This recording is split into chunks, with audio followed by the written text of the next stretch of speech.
Em todos os campos da experiência, e não só no das regras, há um limite inerente à linguagem humana quanto à orientação que a linguagem geral pode oferecer. Essa é uma citação de Herbert Hart, o célebre juspositivista britânico, quanto à indeterminação da própria linguagem. Essa citação do Hart indica um aspecto que é próprio da linguagem. A linguagem, por natureza, apresenta uma indeterminação. A linguagem, por natureza, tem essa possibilidade de ser indeterminada, essa característica de ser potencialmente indeterminada. Quando nós transpomos essa questão ao direito, essa indeterminação que é própria da linguagem, isso resulta na textura aberta do direito. Nós podemos entender essa indeterminação da linguagem como textura aberta da linguagem também. Quando isso é verificado no direito, porque direito também é uma linguagem, nós temos então a textura aberta do direito. E mais especificamente, se na linguagem nós temos o problema da indeterminação, no direito nós ainda temos um agravante, um fator complicador, que é a dupla indeterminação do direito. Então, quando nós falamos em textura aberta do direito na perspectiva de Herbert Hart, nós também podemos falar, ou isso significa a dupla indeterminação do direito. Você pode tomar essas expressões como sinônimos. Dupla indeterminação do direito ou textura aberta do direito para Hart. Isso aqui é um ponto-chave para o debate Hart-Dworkin, para a controvérsia Hart-Dworkin, e essa controvérsia, por sua vez, também é fundamental para a teoria do direito contemporânea. Esse é um assunto que eu já estou há algum tempo devendo aqui no canal, mas em breve eu devo postar um vídeo sobre a controvérsia Hart-Dworkin. Isso aqui é uma questão preliminar, mas esse assunto também é importante para a gente entender o estágio de reflexão contemporânea a respeito do direito, e esse assunto também é importante para a gente entender mais precisamente, de forma bem concreta, a questão da teoria dos precedentes no direito brasileiro atualmente, por exemplo.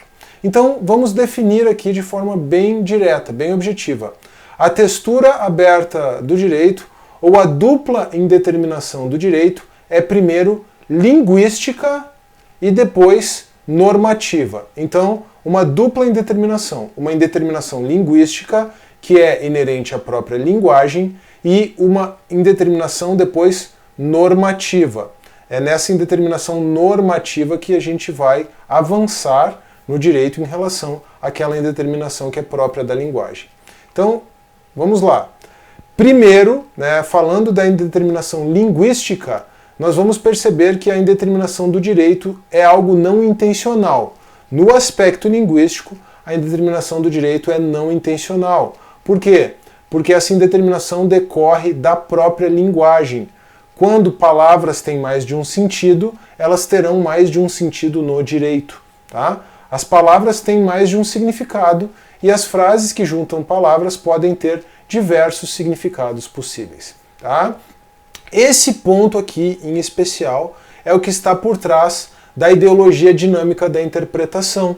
Exatamente porque as palavras têm sentidos, vários sentidos possíveis, é que, no final das contas, o direito não vai ser apenas aquilo produzido pelo legislador, mas o direito será o resultado do trabalho conjunto do legislador, do poder legislativo, com o poder judiciário. É isso que diz a ideologia dinâmica da interpretação, e apesar de ter esse nome de ideologia, aqui ainda não temos nada de ideológico. Depois eu vou fazer uma diferença quanto ao ativismo judicial, e aí nós vamos perceber o ativismo judicial como uma ideologia propriamente. Tá? Mas essa é a primeira indeterminação do direito, a indeterminação linguística, algo não intencional. O direito tem também uma indeterminação que é intencional, porque o produtor da norma jurídica, o legislador, intencionalmente sabe que não vai dar conta de todas as situações de antemão. E por isso ele abre espaço para a produção normativa secundária. Então é essa indeterminação normativa quando o próprio legislador usa normas gerais, né, lança normas gerais, conceitos jurídicos indeterminados, cláusulas gerais, enfim, tem vários termos aí que definem esse recurso. Eu não vou me preocupar em traçar a diferença de uma coisa para outra, é só nós entendermos que o próprio legislador lança a mão de uma abertura intencional para quê? Para que esse espaço venha a ser preenchido posteriormente, porque ele mesmo, o legislador, não tem condições de dar conta de todas as situações da vida de forma antecipada. Tá? É um reconhecimento, isso pode ser visto, melhor dizendo, como um reconhecimento de humildade do legislador, embora isso possa ser também utilizado de forma intencional, com uma conotação ideológica, vamos dizer assim. No direito público, tá? Pensando em termos de direito público, essa é a fundamentação do poder regulatório, que é exercido pelo Poder Executivo. Então, o Poder Executivo tem essa atribuição de minudenciar, né, de especificar, por meio de decretos, portarias e resoluções, as regras gerais contidas nas leis editadas pelo Poder Legislativo. Então, um exemplo bem simples. A lei prevê um direito, né, um direito em face da administração pública, em face do Estado, e aí o Poder Executivo edita decretos ou regulamentos especificando a forma como esse direito vai ser exercido, prazos, formulários que a pessoa precisa preencher, etc. Tá? Se a lei fosse tratar de tudo isso, o legislador não daria conta. Então é uma textura aberta, é uma indeterminação intencional que vai ser preenchida pelo poder regulatório, pela atividade do Poder Executivo. Mas nós não temos apenas o poder regulatório, né, preenchendo essa segunda textura aberta. Nós temos a atividade judicial. Na atividade judicial, nós temos um campo para que o direito jurisprudencial ou para que a necessidade do reconhecimento de precedentes atue. Né? Então, o espaço deixado exatamente pela dupla indeterminação do direito, né? Não apenas pelo primeiro aspecto linguístico, mas também por esse segundo aspecto intencional, esse espaço deixado pela dupla indeterminação do direito vai dar margem para que o Poder Judiciário, então, entre aspas, minudencie, para que o Poder Judiciário preencha esses espaços. Né? Então, por exemplo, nós temos a norma geral que estabelece a indenização por dano moral. Essa norma geral é uma norma aberta, ela simplesmente estabelece a possibilidade de indenização por dano moral. Né? Agora, no dia a dia, o judiciário então vai reconhecendo situações da vida que dão causa a dano moral. E mais do que isso, o próprio valor a ser atribuído ao dano moral vai sendo estipulado pelo Poder Judiciário. E aí você vai formando uma orientação de jurisprudência, né? Você vai formando jurisprudência, você pode inclusive reconhecer precedentes nesse sentido, situações em que dano moral fica configurado e até mesmo o estabelecimento de valor para dano moral. Eu estou aqui só dando um exemplo que é simples de ver, tá? Eu não vou fazer uma apreciação crítica disso. Você pode facilmente perceber como o dano moral acaba sendo algo bastante arbitrário, né? E isso dá causa, inclusive, a tal da indústria do dano moral. Eu não vou fazer um juízo crítico sobre isso, eu estou apenas exemplificando como as coisas funcionam no direito contemporâneo. Tá? Bom, isso aí que você acabou de aprender aqui, essa questão da textura aberta e da dupla indeterminação do direito, é uma consequência direta da filosofia analítica e da linguagem contemporânea, da teoria da linguagem contemporânea, melhor dizendo, é uma consequência direta da filosofia analítica e da teoria da linguagem contemporânea sobre o direito.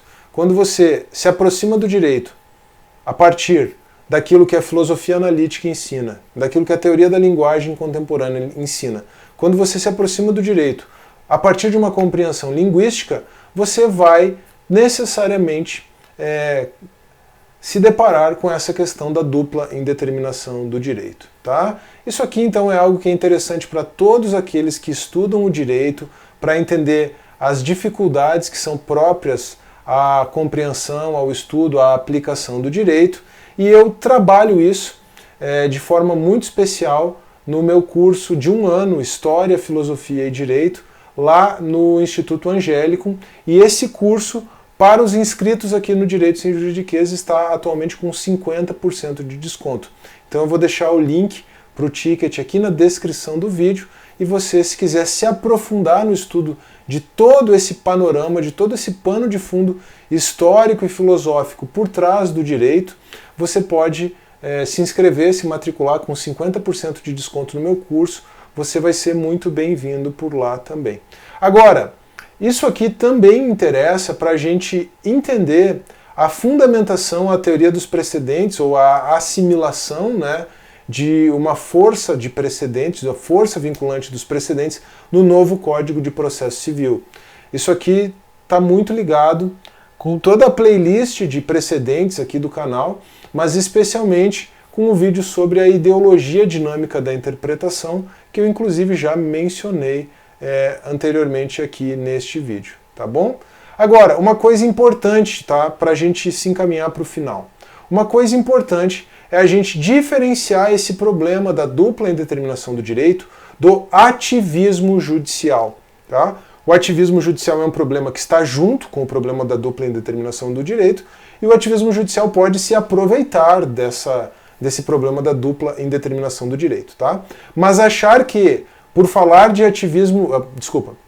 Mas achar que por eu estar falando de dupla indeterminação do direito, eu estaria necessariamente falando de ativismo judicial, isso é uma falácia. A falácia cum hoc, ergo propter hoc. Quer dizer, com isso, logo por causa disso. Isso é uma falácia, tá? O fato de que ativismo judicial e dupla indeterminação do direito, ou textura aberta do direito, estão juntos hoje na nossa prática e vivência do direito, não significa que o ativismo judicial necessariamente decorra da dupla indeterminação do direito. Por quê? A gente já viu. O problema da dupla indeterminação do direito é um problema linguístico e normativo. É uma indeterminação linguística, não intencional, e uma indeterminação normativa que é intencional. Aqui a coisa pode se conectar com o ativismo judicial, tá? No segundo ponto, na indeterminação normativa. Mas antes vamos entender de forma bem simples o que é o ativismo judicial. O ativismo judicial é um problema ideológico que envolve, primeiro, uma compreensão que o próprio judiciário tem da sua atividade. Tá? Então, se o judiciário entende que ele deve atuar de maneira a promover direitos fundamentais, isso vai necessariamente levar você ao ativismo judicial. Tá? Não vou entrar no mérito aqui, isso tem toda uma questão de teoria do direito, mas também tem questões ideológicas envolvidas. Tá? Isso, então, é o primeiro aspecto do ativismo judicial. Ele envolve uma compreensão que o próprio judiciário tem, porque no final das contas quem vai decidir são os juízes, uma compreensão que o próprio judiciário tem acerca da sua atividade.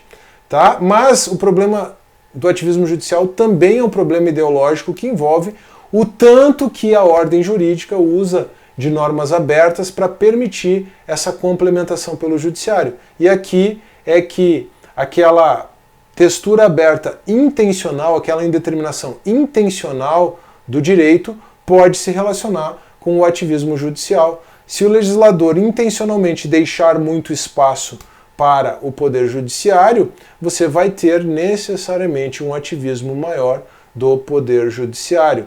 Tá? Isso tem a ver com a forma como você compreende ou como você constrói a própria Constituição e os direitos fundamentais de segunda e de terceira dimensão, enfim. E aí o problema ideológico realmente se interpenetra, né? O problema ideológico do ativismo judicial se conecta com essa questão da dupla indeterminação do direito, mais especificamente com a indeterminação normativa ou com a textura aberta normativa do direito. Tá? Então, para concluir, o direito tem uma dupla indeterminação ou uma textura aberta, que é tanto linguística, não intencional, quanto normativa, intencional.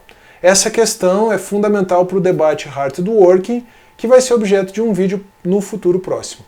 Tá? Isso se relaciona com o exercício do poder regulamentador, do poder regulamentar pelo poder executivo e com o reconhecimento da atividade criativa do direito pelo poder judiciário, direito jurisprudencial ou precedentes. Tá? Mas isso não se confunde necessariamente, como a gente acabou de ver, com o ativismo judicial, que é uma questão ideológica, basicamente como o judiciário se vê. A indeterminação linguística é um fato inevitável a todos os atores envolvidos no direito, desde a criação do direito até a aplicação. A indeterminação linguística é um fato inevitável. Tá? A textura aberta normativa, essa sim, é algo que pode ser utilizado de forma abundante com uma motivação ideológica.